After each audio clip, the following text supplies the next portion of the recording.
Today's just kind of a fun day for me in the sense that I just wanted to preach a sermon that's as fun as it is anything. As we're talking through holiness, one of my favorite people in the Bible is Joshua. I just like Joshua. I think he's fun. But I'll tell you, one of the things, so think through Abraham, Moses, David, take some of the big names in the Bible. Abraham is a man of faith, but what I love about the Bible is that by and large, the Bible shows us all of the people in the Bible, warts and all. I've said before that if I were to write the Bible, I would make Abraham and Moses and David shining examples of faith in God. But Abraham is something of just a problem because he's got his mistakes and some kind of big ones. You know, lies to Pharaoh about who his wife is. I think the big one is that he gets his servant girl Hagar pregnant. Definitely not according to God's plan. Doesn't entirely trust that God is going to come through with giving him a son. Moses doesn't get to enter the promised land. He kind of messes up so bad with his temper problems. And David, where kills a man to sleep with his wife. The Bible gives us these pillars of faith, warts and all. And I know why God does that. The Bible does that so that we know that no matter how bad we mess up, frankly, we didn't mess up as bad as these guys probably did. And so there's hope for us as well. So I get why the Bible does that. But then there's Joshua. And you are going to be hard-pressed to tell me what Joshua got wrong. Joshua is a pillar of faith, although he doesn't seem as big as Abraham and Moses and David. And the Bible, in some ways, doesn't hold him up as these pillars of our faith. Joshua seems to kind of get it all right. He's not the mistake. He doesn't make the mistakes that these other guys do. So I think that may be one of the reasons that I like Joshua, is that while he's a little lower key, when we look at him, we look at all the things maybe that Moses got wrong, and Joshua, as Moses' aide, doesn't make those same mistakes. He learns from Moses' mistakes, and I think that's one of the reasons I like Joshua. But then the other thing is that when you get to the account of Joshua, this is... Okay, so we know that I'm a fan of fantasy and science fiction and historical dramas. It's not just science fiction. I'm a huge Alexander Dumas, Three Musketeers, Count of Monte Cristo kind of guy. I enjoy that. It's not just the science fiction, but the cloak and dagger, cloak and sword, they call that genre of Three Musketeers. I enjoy that style of battles and intrigue and drama. And Joshua's got all of that in his life. Fantastic reading, betrayal, conquest, phenomenal story that would put anything that Hollywood can do to shame. Very interesting. And at the end of the day, Joshua is this heroic figure. Now, I was asked ages ago to prepare a sermon on the battles of Joshua for a church camp. And in reading through, it came to the realization the truth that is historically true: all battles are won or lost based upon the preparation. I just finished recently reading a book about the Kokoda Trail, for those of you that know the Pacific conflict of World War II. Having said, as I spent my one summer in the jungles of Papua New Guinea, decided to read up about the World War II drama that took place where I was staying. And the battles of the Kokoda Trail were really won or lost based upon the preparation of the Japanese army and the Australian battalions. And with Joshua, that is true as well. The preparation, the book of Joshua is based on what takes place before the book of Joshua, what takes place in Exodus, Leviticus, Numbers, Deuteronomy. All of that stuff preps Joshua for his time as the commander of the Israelite forces. How did he pull off all of these amazing victories in the book of Joshua that, frankly, the lead into Joshua, if Exodus, Leviticus, Numbers, Deuteronomy, if this two-generational epic of getting to the land of Canaan takes us 4 books, the book of Joshua is really very quickly. It goes so fast. Joshua just kind of, and his armies just kind of blitz through the land of Canaan. In only half the book of Joshua, which is itself a shorter book than the books that lead into it, how did he do this? How did he get these amazing victories? So I want to take a look today, at Joshua as an example of holiness to us and how he prepared for the conflicts in his life and what we can learn from that. So I want to start with Exodus chapter 17. Exodus chapter 17, verse 8.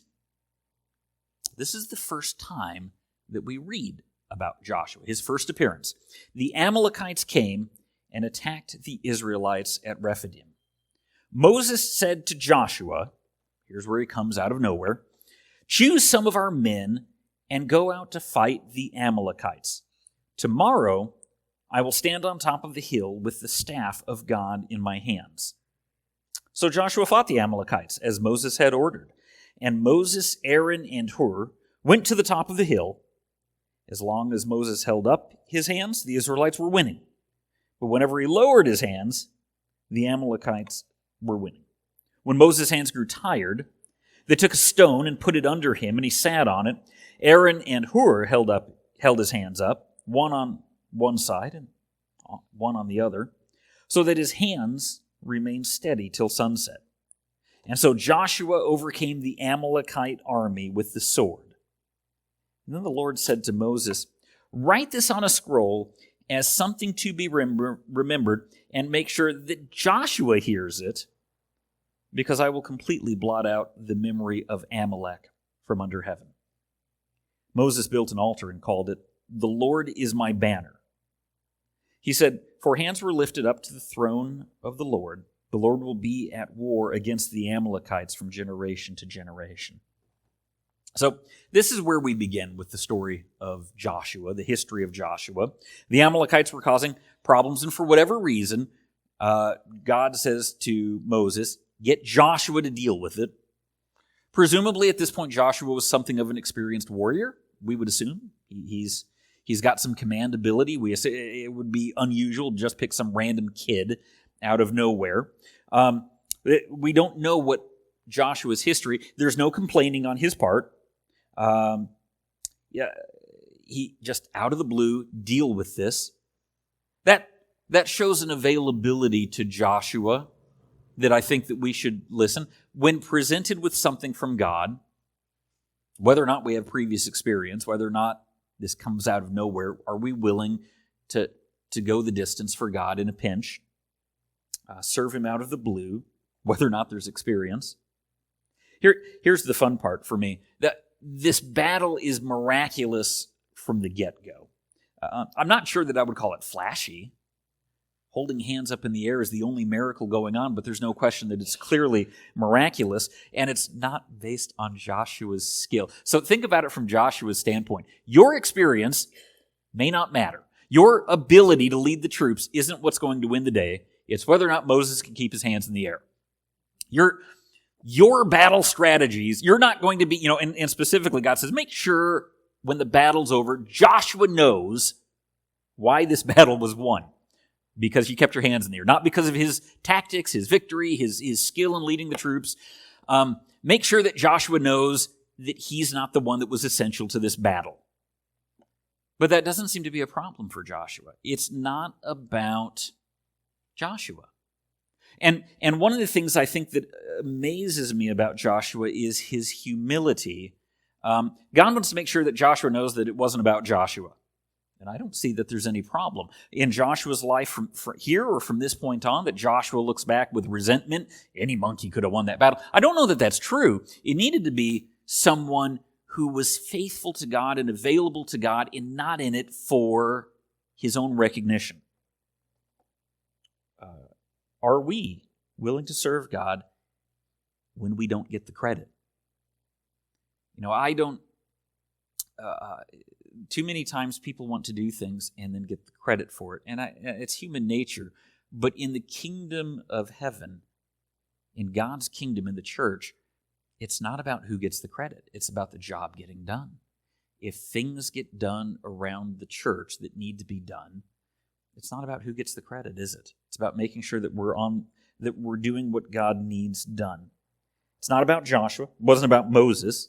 Frankly, it wasn't about Moses' strategies either. Moses just needed to keep his hands up, and it wasn't even based on his own effort. Well, is Moses strong enough to keep his hands in the air? Well, that wasn't even required. Somebody else could do that part for him. It was all about God. It was only about God. That was the point. Part about being available to God and being ready for him is that we do it his way, on his terms. Not about fame. God doesn't need heroes. He needs servants. People who are willing to further God's will. And that might mean, for any of us, all of us being faithful in the little tasks that don't get credit, but that's part of being available to God. So, we fast forward a little bit. We turn to Exodus chapter 32. And what's the next time that we read about Joshua? Exodus chapter 32, verse 15. Moses turned and went down the mountain with the 2 tablets of the testimony in his hands. They were inscribed on both sides, front and back. The tablets were the work of God. The writing was the writing of God, engraved on the tablets. When Joshua heard the noise of the people shouting, he said to Moses, "There's the sound of war in the camp." Moses replied, "It's not the sound of victory. It's not the sound of defeat. It's the sound of singing that I hear." So Moses went up on Mount Sinai to receive from God the 10 Commandments. We know that, but he received more than the 10 Commandments. He gets God's message for the people, how they were going to be governed and organized. And while it says Moses went up, meanwhile, he's up on the mountain so long that the people, under his brother Aaron, set up a golden calf, and they're celebrating, and they're worshiping this golden calf. Most of us know that story. Moses comes down, and Joshua says, "I hear a fight." So that tells us that Joshua went up part way. He's Moses' aide.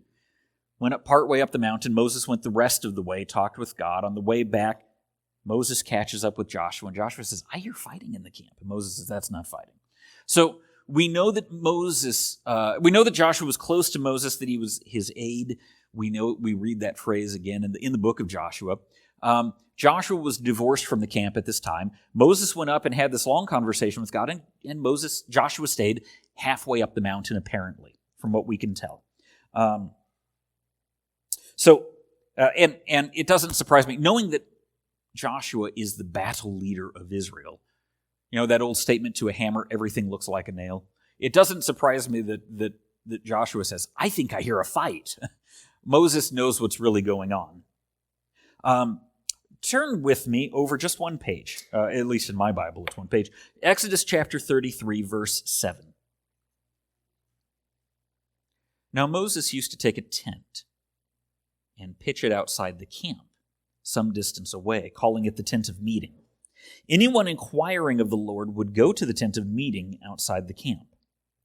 And whenever Moses went out to the tent, all the people rose and stood at the entrance to their tents, watching Moses until he entered the tent.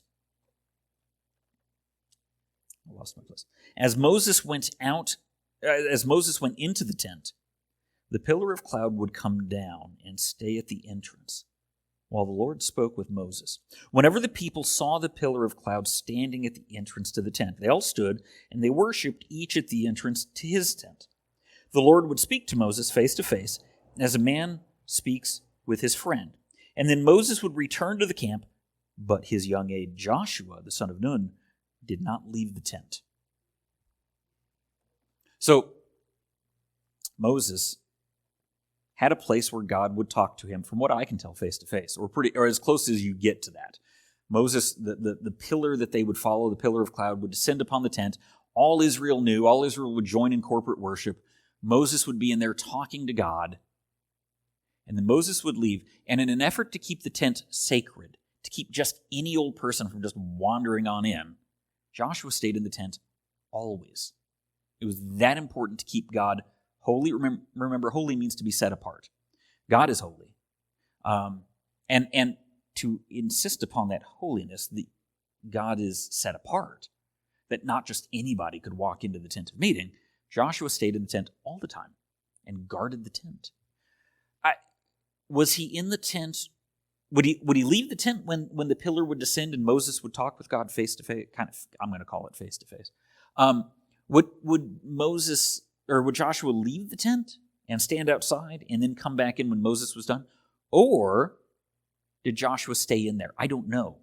But even if he left and stood just outside, he heard the voice of God. I have to believe that. He may have stayed, since it says he stayed in the tent all the time, maybe he was even in the tent when God would descend upon the tent. Maybe he experienced God as much as Moses did. Certainly already at this point we can see the writing on the wall.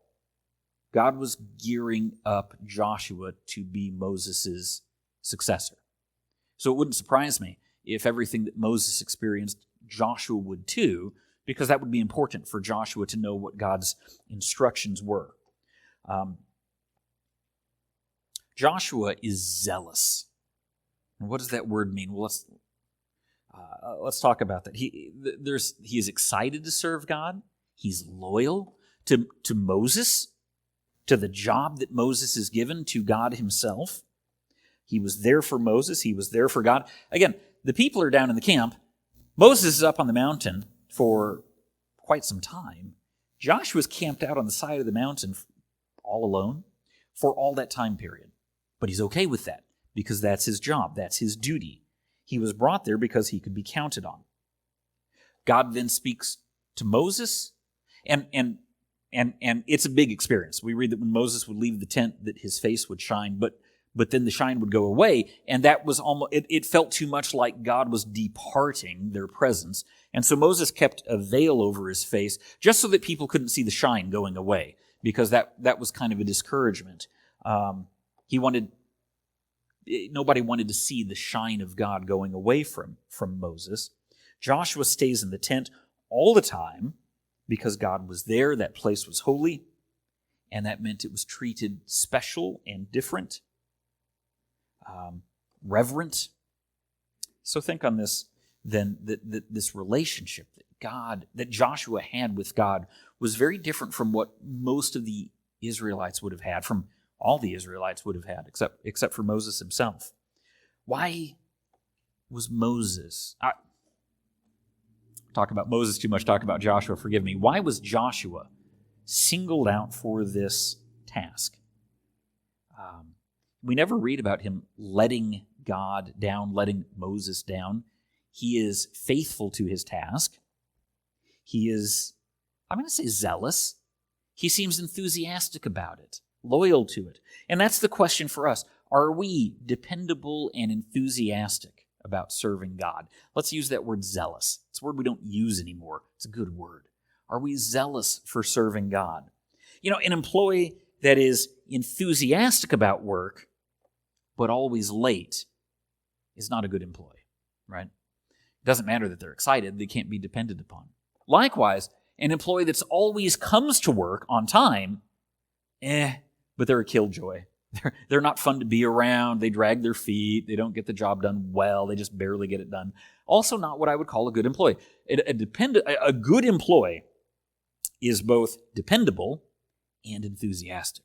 That's what zealous is. And that's what a true servant of God looks like. We should ask ourselves, are we zealous? There are some people that trudge into church on Sunday morning. It's Sunday morning. I got to go to church. I'm glad that you're here. And some days it is a struggle to pull ourselves to church, especially when we lose an hour of sleep at the time change. But trudging our way to church, God wants so much more for us. He wants us to be excited about being Christians. Likewise, there are people that are excited to go to church twice a year, Christmas and Easter. But God wants more from us than that.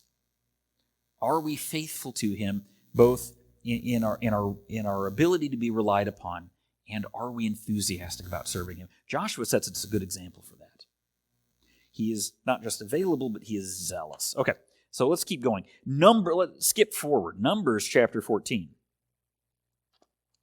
Numbers chapter 14, verse 1. And this is, I think, probably the most famous story about Joshua, till he gets into his own book. This is after they sent the 12 spies in. And Joshua was one of the spies. That night, all the people of the community raised their voices and wept aloud. All the Israelites grumbled against Moses and Aaron. And the whole assembly said to them, "If only we had died in Egypt." Oh, woe is us. Or in this desert, why is the Lord bringing us to this land, only to let us fall by the sword? Our wives and children would be taken as plunder. Wouldn't it be better for us to go back to Egypt? And they said to each other, we should choose a leader and go back to Egypt. And then Moses and Aaron fell face down in front of the whole Israelite assembly gathered there. Joshua, son of Nun, and Caleb, son of Jephunneh, who were among those who had explored the land, tore their clothes and said to the entire Israelite assembly, the land we passed through and explored is exceedingly good. If the Lord is pleased with us, he will lead us into that land, a land flowing with milk and honey, and will give it to us. Only do not rebel against the Lord, and do not be afraid of the people of the land, because we will swallow them up. Their protection is gone, but the Lord is with us. Do not be afraid of them. So we know this. 12 tribes of Israel were going, during the days of Joseph. Genesis is about Abraham, his kid Isaac, his kid Jacob, his kid Joseph. During the days of Joseph, the family of Israel gets sent to Egypt.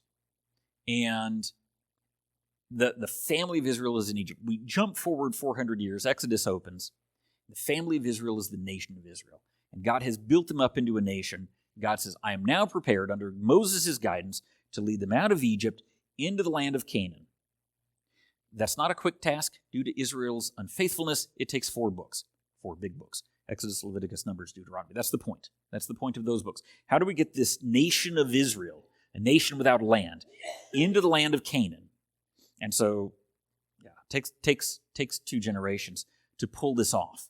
The generation that left Egypt, their kids, 1 generation later.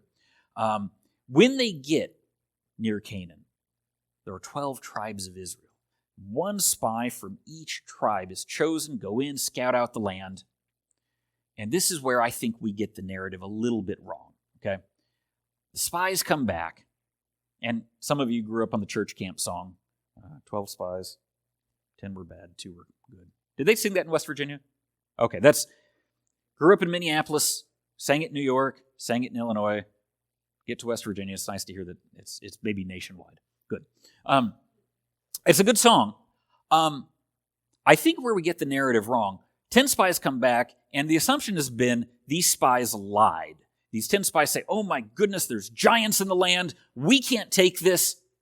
And Joshua and Caleb refute that. I don't think that's remotely what happens when we read through this, and we studied this back some time ago on Sunday night. 10 spies come back and say, there are giants in that land, it's terrible. And the other 2 spies say, there's giants in that land, that's awesome. God's going to defeat these, and it's going to look amazing. That's what I think. I think that there were giants. I do. When we look at who Og, king of Bashan, had a bed or a coffin, depending upon how you translate it, that's like 14 feet long.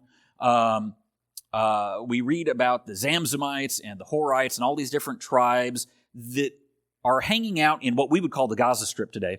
And I don't know that Goliath, who's from what we would call the Gaza Strip today, I don't know that he was all that bizarre. There is this thread running through the Old Testament that there was this tribe of really tall people, that Goliath might have been a descendant of these really tall people. I'm not entirely convinced that the 10 spies lied. Their sin is not in lying about the size of the enemy. Now, I'm not talking 20 feet tall people, but frankly, due to lack of nutrition, if the average height back then was somewhere between 5 and 5'6", people that were running 7 feet tall would have looked enormous back then and really powerful in battle. Goliath may have been unusually tall for his people, but I still think that there may have been a really tall people that were living back then. 10 tribes come back, and their sin is not lying. Their sin is we just don't think that God can do this. There's a lack of faith that God can lead the Israelites to victory, which still astounds us a little bit. They walked across dry land at the Red Sea. There are so many other miracles, manna from heaven. And Joshua and Caleb say, the issue isn't that there are giants. The issue is that God can defeat even them. And so the Israelites grumble against Moses and Aaron's leadership. And Moses and Aaron and Joshua and Caleb are the ones that are saying, no, God can do this. Don't go back to Egypt. Don't say, oh, it was better when we were slaves in Egypt and when things weren't free. Trust God. The issue that we read about here is is an issue of trusting God. And I would point out my spiritual mentor, we'll call him my mentor, growing up when I was in high school, was a man named Terry Edson. And Terry's amazing. He taught me so much about the Bible. And one of the things that he taught that really was staggeringly profound is the opposite of faith isn't atheism. The opposite of faith is fear. We see that here. If you believe in God, everything's fine. If you really trust God and follow him, it'll all work out, and we know that he's got it covered, and there's no reason to be afraid. And so we see that Joshua and Caleb, Moses and Aaron, had faith, and the others had fear. Courage is putting that faith to the test. Serving God can be terrifying. Serving God can be absolutely scary at times, but if we trust God more than our own fear, that's when we put our faith into practice. Our world is increasingly antagonistic to the church. The days of biblical values are fading fast. It's hard to speak out for Christ. It's hard to be a Christian in the face of friends and world condemning people. These days, if you announce something very non-Christian in your life, by and large, our world pats you on the back and says, "Good job. What courage you have." And I appreciate that there was a kind of a late-night talk show comedian that recently said, "That's not courageous. Everybody's doing that." He's right. Everybody's doing that these days.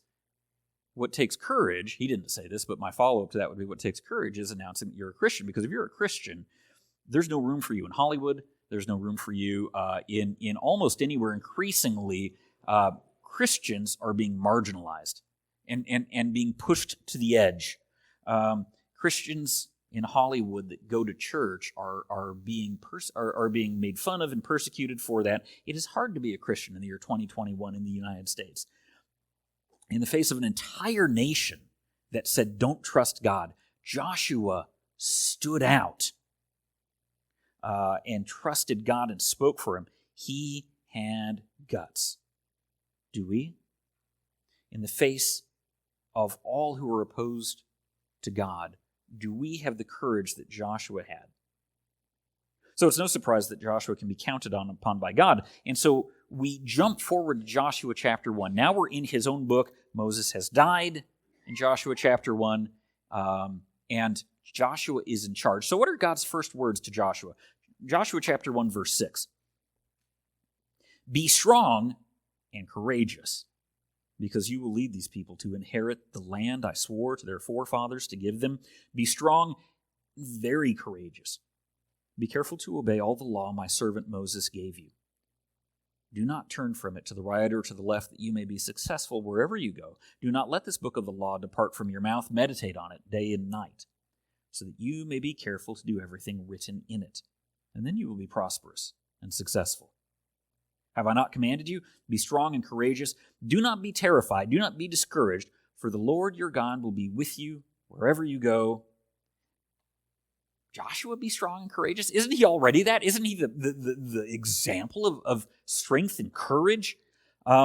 Yeah, but that doesn't mean he still doesn't need encouragement from God, because it's hard. It's hard to keep that pace up. It's hard to tune out the voices of fear. Even Joshua needed that encouragement. We need that encouragement. That's why we come together at church every Sunday. That's why we gather together at a weekly level, because twice a year doesn't cut it. We need to encourage each other and to build one another up and to remind each other to have courage. Isn't it interesting that the word encourage has the word courage in it? We need the church. We need each other to build each other up, to encourage one another. Your leadership, the elders, myself, the deacons, our teachers, our musicians. We need that encouragement as well. That's why we gather together. Joshua sets us an example of courage, but also reminds us we still need that boost. It doesn't come naturally. We need to encourage one another. One final passage I would look at then. Joshua chapter 6. Joshua chapter 6, verse 2. Then the Lord said to Joshua, "See, I have delivered Jericho into your hands, along with its king and its fighting men. march around the city once with all the armed men. Do this for 6 days. Have 7 priests carry trumpets of ram's horns in front of the ark. But on the 7th day, march around the city 7 times, with the priests blowing the trumpets. When you hear them sound a long blast on the trumpets, have all the people give a loud shout, and then the wall of the city will collapse, and the people will go up, every man straight in. And so Joshua, son of Nun, called the priests and said to them, take up the ark of the covenant of the Lord and have 7 priests carry trumpets in front of it. And he ordered the people, advance, march around the city with the armed guard going ahead of the ark of the Lord. Yeah, we know this story too. And once again, we have this wonderful battle that's not a battle. It has nothing to do with Joshua's strategy or his skill in leading the troops. If we thought holding your hands up in the air were weird, this is as crazy as it gets. But we don't see Joshua arguing with God saying, can we have a plan B in case this doesn't work? I enjoy many of the kids' cartoons that show this, typically show the Jericho soldiers mocking and making fun of the Israelites as they walked around the city of Jericho. I absolutely believe that would have happened. This is as crazy a strategy as it would get, marching around, blowing trumpets at a city, and then going back at the end of the night, and doing that for a whole week. When God tells Joshua to cross the Jordan, put your foot in the water before the waters part, Joshua does it. No arguments, no complaints. He's just faithful in it. March around the city for 7 days, you got it. No arguments, no backtalk, just obedience. When God says, go ahead and keep pursuing these troops, don't worry about it, I'll keep the sun from setting for 24 hours, for an extra 24 hours. I guess it would have been up for 36 hours. No backtalk. Joshua does it. People ask me, what's the greatest miracle in the Bible? That, to me, is the biggest. That one is just so, by the way, the sun didn't set for 36 hours. I know enough about physics to know that the earth rotates on its axis and circles the sun. If the earth quit rotating for a day, we would all be flung off into space instantly. That is a global miracle. I don't know how that one works remotely, but of all the miracles, to me, that one seems the biggest of all the ones in the Bible. It's not one person walking on water. It feels to be like the earth quit spinning and the entire population was held on the globe anyway, and that amazes me. And God says, I'm going to do this, and Moses says, no big deal. We'll keep pursuing the troops. The most important aspect about Joshua is that he is a man of faith. We have this vague idea of what faith is, but it is not believing in God. Genesis chapter 15, verse 6 is repeated in Romans chapter 4, verse 3, in Galatians chapter 3, verse 6, in James chapter 2, verse 23. And in all of those it says Abraham believed God, not Abraham believed in God. Because James goes on to say demons believe in God, but Abraham believed God, and that is different. The world thinks that believing in God is enough, and too many Christians in name only people think that believing that a God exists is sufficient to be a Christian. But again, as James points that out, demons believe that a God exists, and that doesn't make them saved. God doesn't care if you believe in Him. Do you believe in Him? Do you believe Him? Do you trust Him? Do you obey Him? Do you follow Him? That's what faith is, putting your walk where your talk is. Joshua believed God, and that's why the miracles took place. Believing God is a lifestyle commitment every day, not just a little. So, this was a sermon about the battles of Joshua, and we haven't really got to them. All right, let's get to that. Joshua won. God won through Joshua. They won against insurmountable odds. Walls fell, waters parted, sun stood still so that the army could win. That's how God takes care of His people. When they followed Him, God gave them the victory. God told the Israelites to do some pretty crazy stuff. Why would Joshua lead the Israelites in going along with it? Because God is faithful. And so Joshua was faithful to Him, and under his leadership, Israel was faithful to God. And so we ask, are we faithful to Him? Our hymn of commitment today, our hymn of decision, is number 256, Because He Lives. Now, Joshua was an older guy by the end of the book of Joshua. We read that at the end of the book of Joshua, he's 110 years old. Scholars have done some math and said this battle of Jericho, walking around the city 7 times in a day, that he would have been around 75 years old at that time. Do I think that Joshua had any regrets at the age of 110? And he's the one I don't think did. I know that Abraham had regrets, and Moses had regrets, and David had regrets, but I don't know that Joshua did. He lived his life 100% for God, 100% of the time. And I don't think it's therefore a mistake. Joshua is the Hebrew word for salvation. If you translate it through English, Yeshua. If you translate it into Greek, Jesus, and then into English, you get Jesus. Joshua and Jesus had the same name. And I don't think that there's a mistake about that. God entirely did that, not just because the name is salvation, but while Abraham and Moses and David and others, we read about what they got right, we read about what they got wrong, Joshua was a man of deep-seated faith that was 100% for God 100% of the time, and that's a worthy name for Jesus to bear all those years later. Will we be as faithful to God? It's our mobile ceiling fan coming to cool us off. Will we be as faithful to God as Joshua was? We should try. If you have not given your life to Christ, I would like to talk with you today after church.